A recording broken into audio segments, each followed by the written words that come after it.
네, 오늘 수요예배 가운데 올라오신 여러분 주님의 이름으로 사랑하고 축복합니다. 서로 인사하겠습니다. 3일 동안 평안하셨습니까? 반갑습니다. 축복합니다. 네, 네, 볼륨이 크지는 않나요? 괜찮아요? 네, 볼륨이 큰 것 같아서 제가 목소리를 작게 하고 있습니다.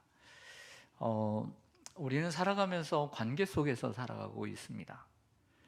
1세기 초대교회 당시나 2000년이 지난 지금도 당연한 것 같습니다.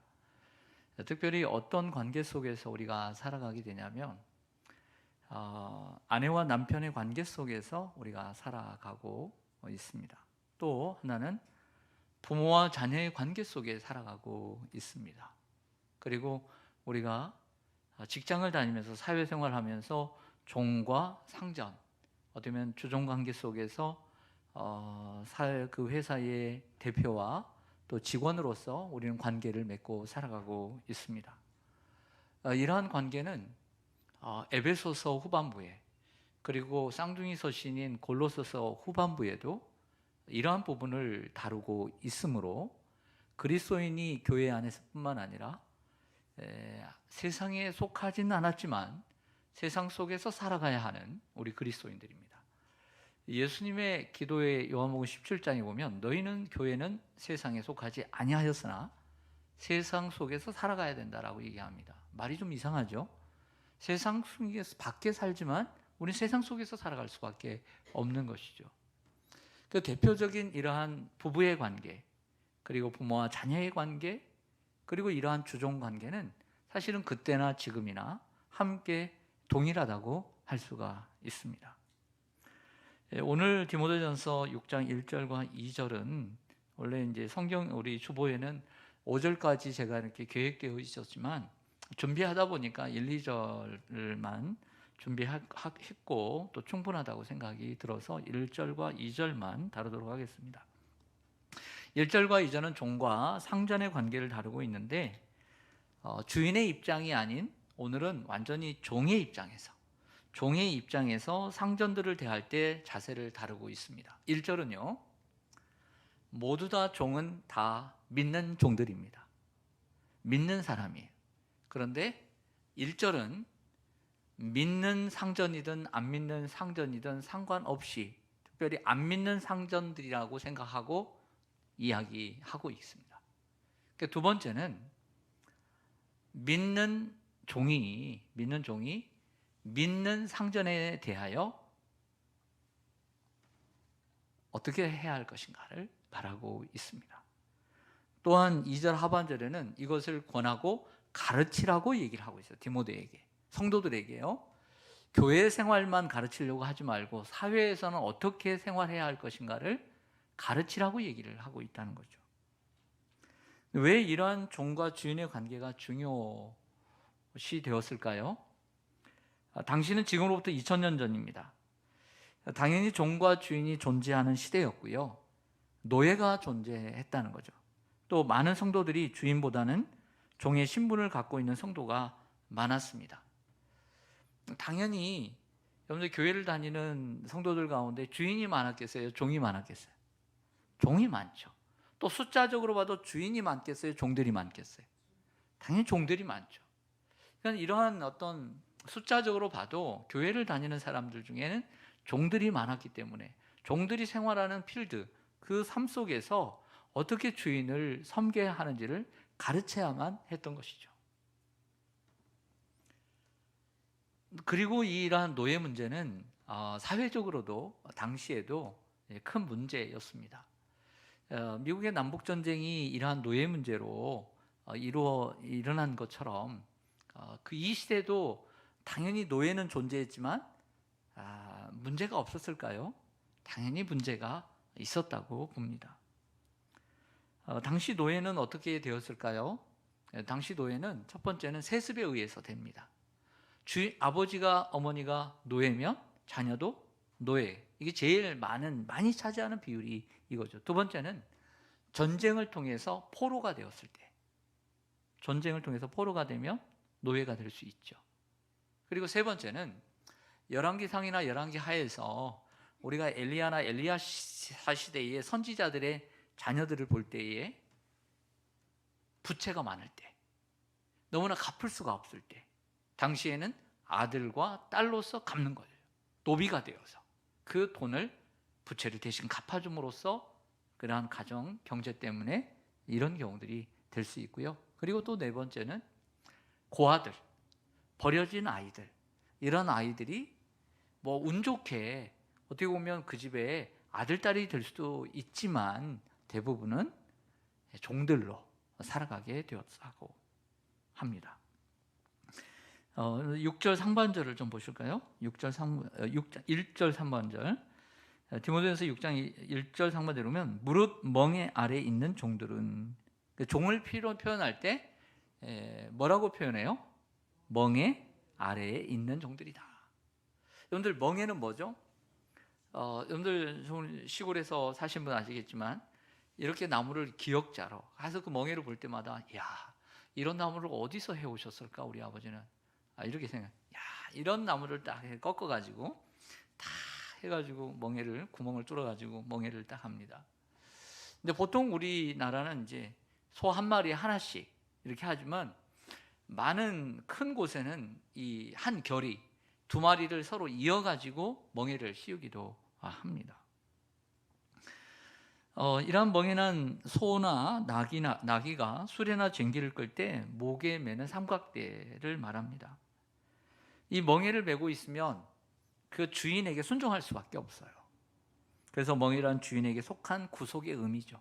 주인에게 속한 구속의 의미가 바로 멍에인 것이죠. 하지만 이러한 멍에를 지는 사람의 마음에 따라서 다를 수 있습니다. 성경은 긍정적인 의미를 우리들에게 가르쳐 주기도 하죠. 우리 한번 성경을 접어놓고 마태복음 11장으로 가보겠습니다. 마태복음 11장으로 가보겠습니다. 마태복음 11장 28절부터 30절까지입니다. 제가 먼저 읽겠습니다. 수고하고 무거운 짐진 자들아, 다 내게로 오라. 내가 너희를 쉬게 하리라.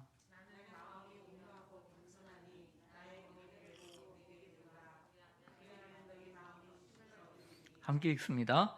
이는 내 멍에는 쉽고 내 짐은 가벼움이라 하니라. 아멘. 예수님은 제자들에게 나의 무엇을 메라고 했어요? 멍에를 메고 배우라. 그래야면 너희가 쉼을 얻으리니, 이렇게 얘기를 하고 있습니다. 멍에는 나쁜 것만을 얘기하는 것이 아니라 좋은 측면도 있다고 봅니다. 예수님께서 자신의 멍에를 메고 배우라는 것은 헌신하는 이러한 충성스러운 모습을 얘기하는 것이죠. 충성스러운 헌신을 의미합니다.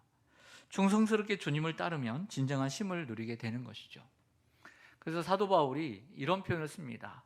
그리스도의 종된 바울은, 이렇게 얘기합니다. 사실 말이 좋아서 종이지 원래 헬라어 원문은 노예입니다. 그리스도의 노예인 바울은, 이렇게 얘기하죠.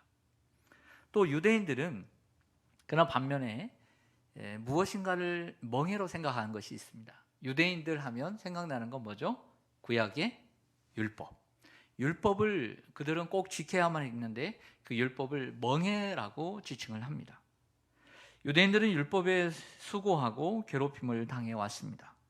그런데 예수님은 그런 율법으로 가지 말고 자신에게로 초대하고 있는 것이죠. 자, 유대인들이 왜 율법을 멍해라고 생각했냐면 어쩔 수 없이 해야만 하는 의무이고 책임이기 때문에 그것을 멍해라고 생각을 했던 것이죠. 생각하지 않습니까? 우리가 뭔가를 하기 싫은데 해야 한다. 그러면 그것이 내 멍해다라고 얘기를 하는 거예요. 그걸. 그러니까 유대인들은 율법을 어쩔 수 없이 지켜야 하는 멍해로 생각했던 것이죠. 근데 예수님은 이렇게 말합니다. 너희가 억지로 멍해를 매지 말라. 율법을 지키지 말라. 나에게로 와서 나에게로 배워서 나의 멍해를 메어라. 이렇게 말씀을 하고 있는 거예요. 예수님의 멍해는 구속의 멍해가 아니라, 의무의 멍해가 아니라 사랑의 멍해라고 할 수 있습니다. 헌신의 멍해이죠. 구속된 사람들의 멍해가 아닌 자유롭게 된 사람들의 반응이라고 할 수 있습니다. 자, 그렇다면 2000년 전에 이러한 노예 제도 속에서 주인과 상전의 관계 속에서 하신 말씀을 2000년이 훨씬 지난 오늘 우리에게 필요한 말씀일까요? 어떻게 생각하세요? 당연히 필요한 말씀이죠. 주인과 노예라는 이름만 없어졌을 뿐 그러한 주종 관계는 우리가 직장을 다니거나 모든 일에 있어서 다 존재하는 거예요. 존재하는 거.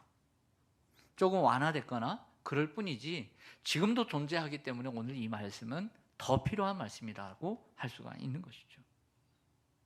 다시 본문으로 돌아와서 저번 오셨었죠? 디모데전서 6장 1절 한번 같이 읽겠습니다. 시작. 무릇 멍에 아래에 있는 종들은 자기 상전들을 범사에 마땅히 공경할 자로 알지니 이는 하나님의 이름과 교훈으로 비방을 받지 않게 하려 함이라. 아멘. 좀 전에도 말씀드린 것처럼 1절은요, 믿음 있는 종이 믿음 없는 주인을 대하는 자세를 가리키는 거예요. 2절은 믿음 있는 종이 믿음 있는 주인을 대하는 자세. 그래서 믿음 없는 주인이나 믿음 있는 주인이나 똑같이 이렇게 대해야 된다는 거죠. 뭐라고 얘기하냐면 믿음이 있든 없든 범사에 마땅히 공경할 자로 알아야 된다는 거예요. 범사에 마땅히 공경할 자로. 오늘 범사라는 뭐죠? 모든 때 어느 상황이든 공경할 자로 알아야 된다라고 하는 거죠. 이게 모든 때라는 건 뭘까요? 모든 때. 주인이 나한테 잘해줄 때만? 아니죠. 항상 어느 때든 마땅히 공경할 자로 알라고 얘기를 하고 있습니다. 마땅히라고 했습니다. 당연하다는 거죠. 또 종이 주인을 공경할 자로 알아라. 그런데 오늘 본문에는 디모데전서에서는 공경할 자로 알라라고 얘기를 하지만 같은 사도 바울이 쓴 디도서 목회서 신에는 조금 후에 살펴보겠지만 다른 단어로 쓰고 있습니다. 어떤 단어가 어울릴까요? 어떤 단어가? 범사에 마땅히 공경할 자로 알라 했습니다. 자, 공경이라는 단어를 우리가 어디서 만날 수 있었죠? 자녀들아 너희 부모에게 순종하라. 이것이 오느니라. 또 내 부모를 공경하라. 이것은 약속이 있는 첫 계명이니 내가 땅에서 잘되고. 공경이라는 말을 부모님에게 쓰고 있습니다. 그러면 우리가 부모님에게 또 자주 쓰는 말은 내 부모에게 순종하라. 이것이 옳으니라 했습니다. 그러면 공경과 비슷한 단어는 당연히 뭐다? 순종이다. 그래서 디도서에는 이 똑같은 본문을 이 범사의 주인에게 순종하라 이렇게 쓰여 있습니다. 왜 그래야 할까요? 그 중요한 이유는 그 중간에 이는 왜냐하면 이라고 하는 이 접속사가 가르쳐주고 있습니다. 그 이유는 첫째, 하나님의 이름. 두 번째, 하나님의 교훈으로 비방을 받지 않게 하기 위함이다. 이렇게 말씀을 주고 있습니다. 참 놀라운 말씀입니다.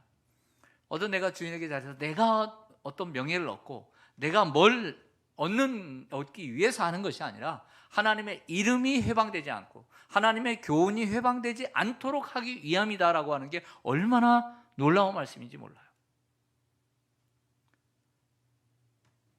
믿음 있는 종이 믿음 없는 주인에게 잘할 때, 순종할 때 하나님의 이름이 회방받지 않고 하나님의 이름을 드러낼 수 있다는 것입니다. 여러분들 주인이 볼 때 종을 어떻게 볼 것 같아요?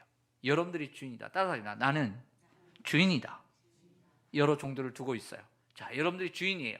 빨리 입력을 하세요. 했죠? 자, 종들을 볼 때 평상시 때 어떤 생각이 들어요? 불쌍하다. 참 부모를 잘못 만나서 너도 부모 잘못 만났으면 나 같은 주인이 될 수 있을 텐데 참 똑똑한데 괜찮은데 불쌍한 마음도 들지 않겠어요? 또 종은 주인의 소유물에 불과합니다. 그런데 종이 상전인 자신을 범사에 공경을 합니다. 희한하네. 대충 공경하는 게 아니라 진심으로 공경을 하네. 더 나아가 그 공경하는 게 한결같네. 기가 막힐 노릇이에요. 더 놀라운 것은 주인인 자기보다 더 행복하네요. 제가 이렇게 연기를 하는데도 놀라질 않습니까? 연기를 잘 못합니까? 참 불쌍한데, 나를 이렇게 공경하지? 한결같네? 어떨 때 보면 자신의 삶을 기쁘게 여기고 주인을 섬기는 걸 기쁘게 생각하면서 살아가는 그 모습이 자기보다 행복해 보여요. 놀라움의 극치죠.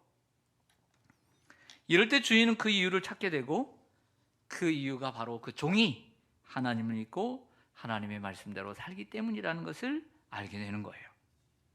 하나님을 믿고 자기와는 다른 새로운 가치관을 가지고 살아가는 것을 알게 되는 것이죠. 그래서 결국 주인은 종이 믿는 하나님을 인정하게 되는 것이죠. 믿을 수도 있고 안 믿을 수 있지만, 하나님을 믿을 수도 있고 안 믿을 수 있지만, 그 중간에 그가 믿는 하나님을 인정하게 된다는 거예요. 왜냐하면 종이 자기를 공경하지 않을 때 종의 신앙을 무시할 것은 불보듯 뻔한 일이기 때문입니다. 성경에 보면 그런 사람들이 있죠. 그것은 대표적으로 창세기 37장 39장에 나오는 요셉이죠. 요셉이 애굽의 보디발 장군을 섬기는 그 모습, 그 한결같은 모습, 충성스러운 모습, 그리고 도리어 그 요셉으로 인해서 자기의 집이 복을 받고 형통하게 되는 것, 그리고 그의 신실한 모습을 보면서 하나님이 그와 함께 하신 것을 알게 되는 거죠. 또 하나 우리가 알 수 있는 또 한 명의 사람은 다니엘이죠. 다니엘은 바벨론 땅에 잡혀간 다니엘은 범사의 왕을 공경했습니다. 어떤 나라든, 그게 바벨론이든 아니면 페르시아든 다른 나라 왕이라고 편견을 갖고 보지도 않았고 다른 나라 동료들을 깔보지도 않았습니다. 자기 일에는 언제나 성실했고, 그러나 올무에 빠져 죽게 되었지만 하나님이 건져주셨습니다. 이 모습을 보고 왕이 이렇게 말합니다. 한번 찾아볼까요? 다니엘서 6장입니다. 다니엘서 6장. 다니엘서 본문을 접어놓고요, 에스겔서 다음에 다니엘서 6장 26절 27절입니다. 1244쪽 1244쪽. 다리오 왕이 조서를 내립니다. 1244쪽 다니엘서 6장 26절, 제가 먼저 읽겠습니다. 내가 이제 조서를 내리노라. 내 나라 관할 아래에 있는 사람들은 다 다니엘의 하나님 앞에서 떨며 두려워할지니 그는 살아계시는 하나님이시요 영원히 변하지 않으실 이시며 그의 나라는 멸망하지 아니할 것이요 그의 권세는 무궁할 것이며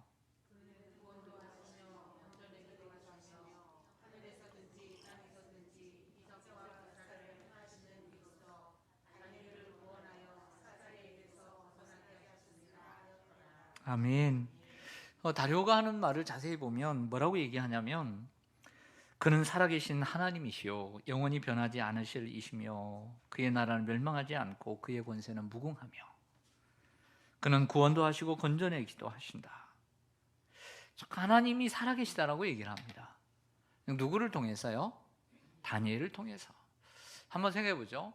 우리는 인생을 30년, 40년, 50년, 60년, 70년, 80년 살아오면서 그 누군가 하나님을 믿지 않는 사람들이 나를 통해, 나로 인해, 나로 말미암아 네가 믿는 하나님은 참으로 살아계시다, 네가 믿는 하나님은 참으로 영원하시며 그 권세는 무궁하며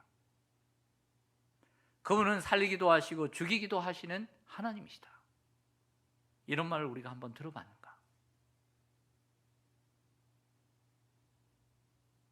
한번 생각해 볼 수 있는 이야기 아닙니까?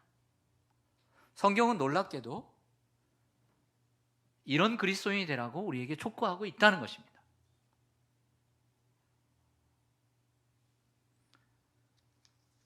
여러분 또한 요셉처럼, 그리고 다니엘처럼 여러분들 통해서 믿지 않는 여러분들과 높은 사람들이, 그 누구든지 간에 하나님이 살아계시다고, 네가 믿는 하나님은 참으로 참된 신이라고, 이렇게 여러분들이 들을 수 있는 은혜가 있기를 소망합니다. 아멘. 여러분 많은 그리스도인들이 직장을 다닙니다. 직장을 다녀요. 직장을 다닌다는 말은 위에 있는 사람이기도 하지만 밑에 있는 사람이기도 한다는 뜻이죠. 이럴 때 다니엘과 같은 자세를 가지고 살 때 우리는 하나님의 이름을 높이고 드러낼 수 있습니다. 하지만 일면 우리는 직장에서만 이러한 일들이 일어나지 않습니다. 이러한 일들은 가정에서 충분히 일어날 수 있습니다. 우리가 먼저 자녀가 주님을 믿게 되었을 때 믿지 않는 부모님 또한 우리의 상전입니다. 믿지 않는 부모님이 우리의 상전인데 그 부모님께 범사에 마땅히 공경할 자세를 가지고 살 때 부모님이 자녀의 믿음을 인정하고 자녀가 믿는 살아계신 하나님을 믿게 될 것입니다. 그렇지 않을까요? 우리는 믿지 않는 부모를 우리가 예수도 안 믿어요. 예수도 안 믿어. 우리 부모님은 예수도 안 믿어. 우리가 그것부터 먼저 생각할 게 아니라 마땅히 자녀로서 부모에게 해야 할 것, 먼저 공경하고 순종하고 그리고 부모의 자리를 펴드리고 그리고 먹을 것을 그리고 잠잘 곳을 마련해드리고 섬기는 자세를 먼저 취해야 됩니다. 그리고 난 다음에 전도해야 합니다. 그것 또한 우리의 의무이기 때문이죠. 자, 이러한 오늘의 말씀은 직장에서만 이루어지는 건 아니라고 봐요. 가정에서 먼저 믿는 자녀가 믿지 않는 부모에게 대하는 자세입니다. 그러면 그 부모의 입장에서 그 자녀를 볼 때 얼마나 귀할까요? 내가 믿음도 없는데 얘가 믿음이 있다고 하나님을 지 아버지를 한 명 더 만들어 놓고 와가지고 예, 그러면서 막 이 후레자식아 막 그랬는데도 불구하고 이 자녀가 부모님을 대하는 너무 공경해. 부모가 부모를 보면 참 초라하고 그리고 부족하고 하염없이 부족한 게 많은데 너무 나를 공경해. 감동이 안 되겠어요. 나도 네가 믿는 하나님을 나도 믿고 싶다. 이런 생각이 들겠죠. 자, 또 하나의 예를 들겠습니다. 하나님께서는 남자를 머리, 여자를 머리라고 했습니다. 자, 부부의 관계. 아내가 예수를 먼저 믿었습니다. 아내가 예수를 먼저 믿었으면 남편은 상전입니다. 남편에 대해서도 범사에 마땅히 헤아려 공경해야 합니다. 그리고 그 남편이 아내로 인해서 하나님을 알고 네가 믿는 하나님은 참으로 살아계시다. 이렇게 돼야 되지 않을까요? 그렇게 적용할 수가 있겠습니다. 그래서 아내가 믿는 하나님의 이름을 높일 것이 되는 것이죠. 또 하나 우리가 그렇게 해야 되는 이유는 하나님의 이름이 회방받지 않고 하나님의 이름을 드러낼 수 있기 때문이고요. 또 하나는 믿는 종들이 상전을 범사에 공경할 때 하나님의 교훈이 비방을 받지 않기 때문입니다. 오늘 1절 하반절에 그렇게 말하고 있죠. 하나님의 교훈이 회방을 받지 않게 하려 합니다. 우리 성경을 한번 찾아보겠습니다. 디도서 2장입니다. 디모데전서 뒤쪽으로 가서 디모데후서 디도서입니다. 디도서 2장 9절과 10절입니다. 디도서 2장 9절과 10절 349쪽 349쪽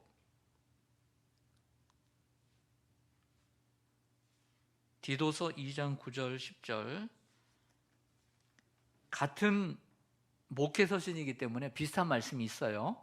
디모데 전후서는 내용이 길고 디도서는 짧습니다. 제가 읽어볼게요. 9절 종들은 자기 상전들에게 범사에 순종하여 그렇죠? 범사에 공경하라는 것을 순종하여 기쁘게 하여 뭐하지 말며 거슬러 말하지 말며 훔치지 말고 오히려 모든 참된 신실성을 무엇을요? 신실성을 나타내게 하라. 이는 범사에 우리 구주 하나님의 교훈을 뭐하게 하려 함이라? 빛나게 하려 함이라. 좀 전에는 하나님의 이름과 하나님의 교훈이 해방을 받지 않게 하려 함이라 한 건데 조금 달리 이렇게 쓰고 있는 거죠. 공경하라는 것은 순종하라는 것입니다. 주인에게 순종하라. 거슬러 말하지 말라는 것은 말대꾸하지 말라는 뜻입니다. 또한 주인의 것을 훔치지 말고 착한 마음으로 모든 일에 신실하면 하나님의 교훈을 빛낼 수 있다. 결국은 하나님의 교훈은 뭘까요? 그럼 하나님의 교훈은 뭘까를 한번 생각해 보고 우리가 보겠습니다. 하나님의 교훈은 하나님의 말씀이죠. 교훈과 책망과 바르게 함과 의로 교육하기 위한 하나님의 말씀이라고 할 수가 있겠습니다. 하나님의 말씀이고요.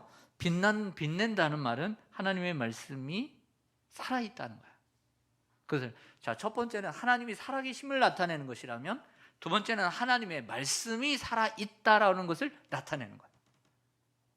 사람들은 하나님 말씀이 죽었다, 성경은 하나의 경전이네, 이 정도로 생각합니다.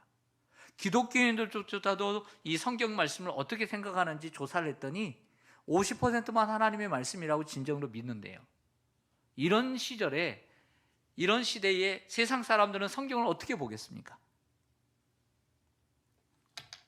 결과적으로 우리가 하나님의 이름을 높이고 하나님의 말씀을 빛낸다는 거죠.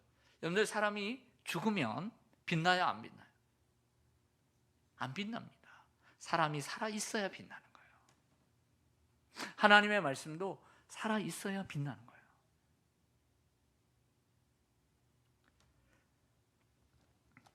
우리 그리스도인들은 바로 그리스도의 종입니다. 그리스도인은 무엇을 염두에 두고 살아야 할까요? 늘 하나님의 이름을 높이고 하나님의 말씀이 회방을 받지 않도록 하는데 신경을 늘 곤두서야 한다는 것을 우리에게 가르쳐주고 있다는 거죠. 그러니까 직장생활하면서 또 부모님에게, 안 믿는 부모님에게, 안 믿는 남편에게 늘 구박하고 늘 핍박하는 그 남편에게 어떤 나의 자존심보다는 하나님의 이름이 높여지지, 하나님의 이름이 구겨지지는 않을까, 떨어지지는 않을까, 하나님의 말씀이 회방받지는 않을까, 그 하나님을 생각함으로써 자신의 직장생활이나 또 자녀로서 또 아내로서의 도리를 다할 것을 말씀하고 있다는 것입니다. 얼마나 거룩한 성도의 자세입니까? 그냥 일반적인 자세가 아니라 이러한 자세를, 고귀한 자세를 갖고 있으라고 가르치라고 말하고 있습니다. 혹시 여러분들 중에도 그러한 자리에 있는 분들 있을 것입니다. 직장생활하면서, 혹은 믿지 않는 부모 아래서, 혹은 믿지 않는 남편 아래서 힘들게 신앙생활 하시는 분들 있을 것입니다. 그러나 여러분들의 목표를 확실히 하십시오. 하나님의 이름이 회방받지 않도록, 저가 하나님의 이름을 높일 수 있는 날이 오도록, 하나님의 말씀이 살아있다는 것을 저들이 알게 되도록 그러한 목표, 그러한 고귀한 목표를 가지고 사시기를 바랍니다. 2절로 가보겠습니다. 다시 본문으로 돌아가서 디모데전서 6장 2절 상반절로 가겠습니다. 믿는 상전이 있는 자들은 그 상전을 형제라고 가볍게 여기지 말고 더 잘 섬기게 하라. 오늘 설교의 제목이요, 더 잘 섬기라예요. 더 잘 섬기라. 여기서 제가 가져왔는데요. 자, 2절은 제가 말씀드린 대로 믿는 종이 믿는 상전을 대하는 자세. 그래서 이렇게 얘기합니다. 형제라고. 교회 들어오면 형제 아니에요. 형제예요. 그때 형제였죠. 형제예요 했는데 또 직장 딱 가보면 뭐예요? 주인이에요. 상전이고. 그래서 형제라고 해서 가볍게 여기지 말라는 것입니다. 예를 들어서 주인과 종이 같은 교회를 다닌다는 것이 불편할까요? 안 불편할까요? 불편할 것 같아요. 제가 주인이라도 불편하고 종이라도 불편할 거예요. 근데 또 하나의 이런 경우입니다. 종이 하도 믿음 생활 잘해가지고 투표를 했는데 많이 얻어가지고 안수 집사가 먼저 돼버렸네. 그리고 주인은 서리 집사네. 이거 어떻게 해요? 더 껄끄러워요, 아니에요? 더 껄끄럽죠.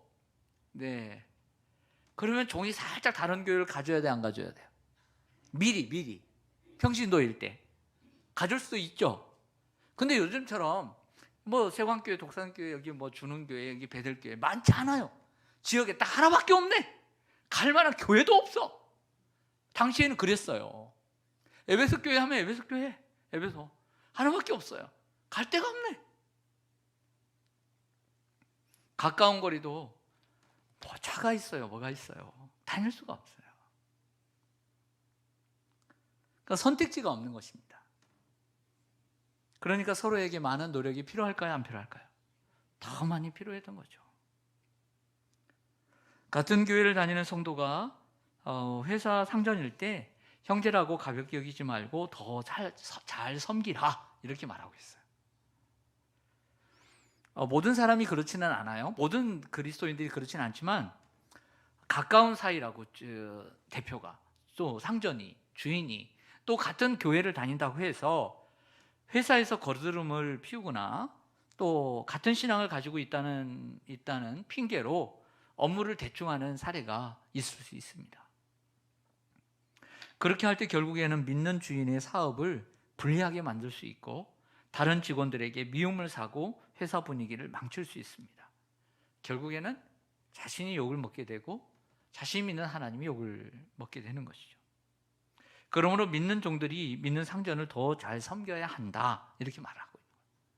도리어 잘 섬기지 않으면 거드름 피우고 성실하지 않고 나는 여기 빽 있어, 나 좀 쉴게, 남들 다 일하고 있는데 쉬고 그렇게 하다 보면 어떻게 되겠습니까?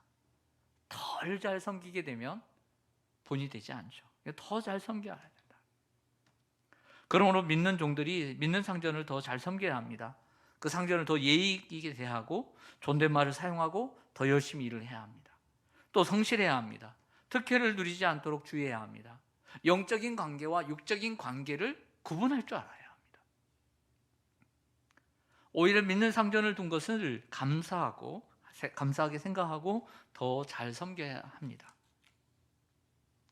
어떻게 잘 섬겨야 할까요? 지각과 결석을 하지 말아야 합니다. 또한 시간을 잘 지켜야 합니다. 맡겨진 미션을 잘 감당해야 합니다. 최선을 다해야 합니다. 또한 회사에서 문제를 만들지 말아야 합니다. 또 같은 직원들끼리 안 믿는 직원들까지도 같이 잘 어울리는 사람이 되어야 합니다. 그래야 믿는 상사가 볼 때 마음이 편안하고 감사하고 더 기쁘죠. 하지만 믿는 직원이 잘 못했을 때 얼마나 불안하겠습니까? 믿는 상전의 마음을 힘들게 만들지 말아야 합니다. 여러분, 성경에 보면 더 잘해야 된다는 표현들이 나옵니다. 오늘 본문에 보면 더 잘하라라고 얘기를 하고 있죠. 여러분들 전전에 배웠던 디모데전서 5장 17절을 보실까요? 디모데전서 5장 17절 바로 옆에 있죠? 예, 같이 읽겠습니다. 디모데전서 5장 17절 시작. 잘 다스리는 장로들은 배나 존경할 자로 알되 말씀과 가르침에 수고하는 이들에게 더욱 그리할 것이니라. 더욱 그리할 것이냐라는 말은 오늘 말씀으로 빗대면 뭐래요? 더 잘하라 이런 얘기죠. 전자보다는 후자에게 더 잘하라는 이런 말씀을 성경을 주고 있어요. 또 한 군데 찾아볼게요. 갈라디아서 6장 10절입니다. 갈라디아서 6장 10절. 갈라디아서 6장 10절.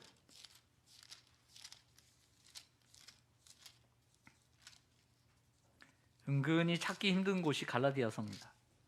잘 숨어 있기 때문이죠. 네, 갈라디아서 6장 10절 찾으셨어요? 갈라디아서 에베소서 앞에 있고요. 네, 고린도후서 뒤에 있습니다. 309페이지 309페이지 갈라디아서 6장 10절. 이 목회를 하면서 늘 염두에 두는 말씀 중에 하나인데요. 같이 읽겠습니다. 시작. 그러므로 우리는 기회 있는 대로 모든 이에게 착한 일을 하되 더욱 믿음의 가정들에게 할지니라. 아멘. 우리는 모든 믿는 사람이나 안 믿는 사람들이나 다 잘해줘야 합니다. 선하게 대해야 되죠. 그러나 더욱 누구에게 더 잘하라고 그래요? 믿음의 가정에게, 더욱 믿음의 가정들에게 할지니라. 그런 말은 오늘 본문에 의하면 더욱 믿음의 가정들을 더 잘 섬기라 이런 뜻이죠. 성경은 이처럼 비교급으로 더 잘 섬겨야 될 대상들을 얘기해주고 있다는 거예요. 그리고 오늘 본문은 누굴 얘기하고 있죠? 믿는 직원이, 믿는 종이 믿는 주인에게 안 믿는 주인보다 믿는 주인을 만났을 때는 더 잘 섬겨라 라고 얘기를 해주고 있다는 거예요. 성경에는 이런 부분들이 우리의 귀에 또 우리의 뇌리에 스치죠. 네. 하나님의 말씀이니까 우리가 순종해야 될 줄로 믿습니다. 자, 그렇다면 오늘 1절에서는 이렇게 나와 있습니다. 1절과 2절은 같은 패턴이에요. 믿는 우리가 안 믿는 종을 이렇게 주인을 잘 섬기는 이유는 하나님의 이름이 높여지고 하나님의 말씀이 살아 빛낼 수 있도록 하기 위함이다. 가운데 이는이라고 하는 왜냐하면이라고 하는 접속사가 있었습니다. 그러면 2절도 믿는 우리가 믿는 주인에게 이렇게 더 잘해야 되는 이유, 또 이는이 있을까요, 없을까요? 있겠죠. 한번 보겠습니다. 디모데전서 6장 2절 하반절에 보면 이는 유익을 받는 자들이 믿는 자요 사랑을 받는 자임이라. 너는 이것들을 가르치고 권하라. 아멘. 좀 우리 한글 성경은 개역 개정판은 좀 어렵습니다. 먼저 그러면 유익을 받는 자들이 믿는 자요 사랑을 받는 자임이라. 그러면 여기서 유익을 받는 자들이 바로 주인인지 아니면 종을 가리키는 것인지를 한번 생각해 봐야 합니다. 이는 유익을 받는 자들이 믿는 자요 사랑을 받는 자임이라. 너는 이것들을 가르치고 권함이라. 답을 말씀드리면 주인입니다. 그럴 결과적으로 그 더 잘 섬길 때 그 유익을 누가 받겠느냐? 주인이 받는다는 것입니다. 믿는 종이 믿는 주인을 잘 섬겨 주인이 유익을 얻게 된다는 뜻이죠. 그렇게 될 때 믿는 주인은 어떤 마음이 드냐면 하나님에 대한 믿음이 더욱더 강해지고 하나님의 사랑을 더욱 크게 느끼게 된다는 뜻으로 풀이가 됩니다. 하나님을 믿는 믿음이 더욱더 강해지고 하나님의 사랑을 더욱 크게 느끼게 된다. 이것이 그의 유익이라는 것입니다. 믿는 주인은 믿는 종의 섬김으로 말미암아 하나님을 더 사랑하게 되고 하나님의 사랑을 받고 있다는 느낌을, 확신을 갖게 됩니다. 이때 믿는 종은 비록 종이지만 믿는 주인을 더욱 큰 믿음과 사랑으로 인도하는 영광스러운 인도자가 되고 영광을 얻게 되는 것이죠.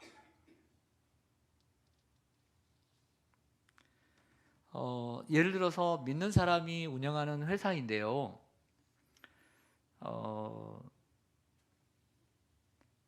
믿는 직원이 믿지 않는 직원보다 성실하면 얼마나 좋겠어요.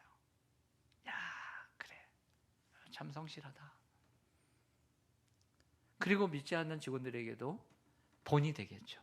자신도 믿는 사람이고 그리고 믿는 직원일 때, 그러나 반대로 자기도 믿는 사람인데 직원이 믿는 사람인데 성실하지 못할 때 그 믿지 않는 사람들에게 어떻게 하겠어요?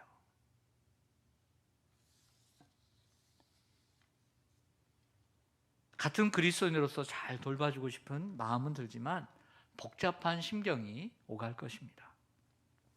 그렇다고 해서 우리 모든 그리스도인들이 회사를 다니면서 유능할 수는 없다고 생각해요.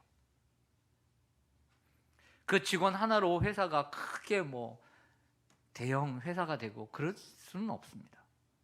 우리 모든 그리스도인들이 사실 유능할 수는 없잖아요. 그건 우리의 꿈이지. 유능할 수는 없지만 그렇지만 우리 그리스도인들은 최선을 다해야 합니다. 우리 모두는 또한 성공할 수는 없어요. 하지만 우리는 성실할 수는 있습니다. 할렐루야. 그게 우리의 최선이 아닐까요? 이런 그리스도인의 모습으로 살아서 여러분들이 믿는 사람이든 믿지 않는 사람이든 잘 섬김으로써 하나님의 이름을 빛내고 하나님의 살아계심이 있음을, 하나님의 말씀이 살아있음을 증거해내고 또 믿는 사람들에게는 더욱더 응원의 메시지가 되는, 그래서 여러분들 메신저가 되는 여러분들 되시기를 간절히 소망합니다. 아멘. 기도하겠습니다.